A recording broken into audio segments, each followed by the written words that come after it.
Ek's Elaine Kriege, hier's van die nuus waarna jy hierdie naweek kan uitsien. Meer as 'n jaar nadat EduCourse hoër onderwysinstellings weer voorwaardelik geregistreer is, sukkel studente steeds om eksamens af te lê, bewys van kwalifikasies te kry of selfs net akademiese personeel in die hande te kry. Die Raad op Hoër Onderwys het intussen opnuut ondersoek na kursusse by Damlin en ander instellings gedoen en voorgestel dat akkreditasie vir van hierdie kursusse voorlopig teruggetrek word. Ons het met rolspelers hieroor gesels. Franco Liebenberg was die soort pa wat in die kombuis gedans of 'n fort in die sitkamer gebou het en nooit 'n slaaptydstorie misgeloop het nie. Dit het egter alles eenklaps verander toe sy vrou en klein kindertjies hom op 16 Junie bewusteloos op die badkamervloer in hulle huis in die Goudkus in Australië aangetref het. Hy het 'n lewensbedreigende aneurisme gehad. Sedertdien veg Liebenberg vir sy lewe duisende kilometers van sy tuisdorp in die Suid-Kaap. Marula Media het met sy vrou Eloise gesels oor die stryd om haar man se lewe.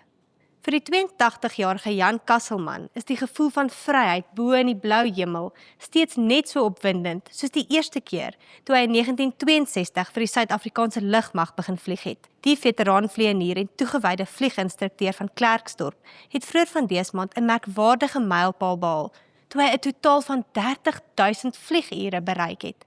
'n Prestasie wat hom onder 'n baie klein groepie Suid-Afrikaanse vlieëniers plaas. Janice Du Plessis het met hom gesels. Nadine Blom het al 'n hele kapstokshoede op haar kop gedra. Van die hoof van 'n tersiêre instelling tot bekende sangeres en nou ook die van advokaat. Sy word vroeg aanstaande jaar 50, 'n ouderdom wat haar allermins benoud maak.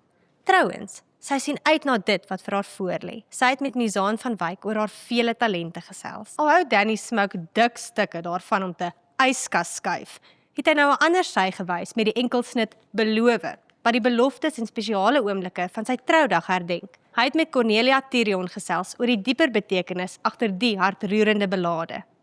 Lees dit alles die naweek, net hier op marulamedia.co.za.